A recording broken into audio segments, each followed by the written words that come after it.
আমি হলাম শ্রী গুরু আশ্রয়ের গুরুজির পালিত কন্যা।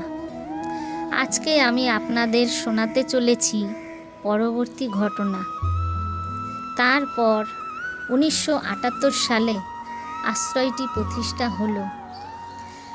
নাকতলা থেকে সব কিছু ছেড়ে চলে যাওয়া এবং এখানে ওখানে ঘুরে বেড়ানো মানুষটির মাথার উপর একটি ছাদ হলো।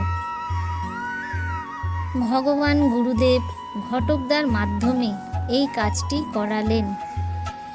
স্বামীজি মাথার উপরে এই ছাদটুকু পেয়ে স্বামীজি এখানে বসবাস শুরু করলেন।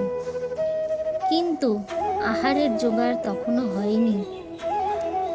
স্বামীজি গুরুদেবের চরণ ধরে পণ করলেন, হে গুরুদেব, আপনি খাওয়ালে খাবো, আর না খাওয়ালে না খেয়ে থাকবো, তবু কারোর কাছে কিছু চাইবো না।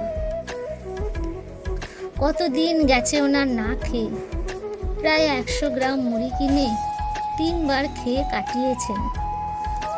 এমনও শোনা গেছে কোনো এক বয়স্ক মা ওনার মুখ দেখে বুঝতে পেরেছেন যে ওনার খাওয়া হয়নি। সেই বয়স্ক মা মাঝে মাঝে রান্না করে নিয়ে আসতেন। সেই বয়স্ক মা ছিলেন এক ব্রাহ্মণী।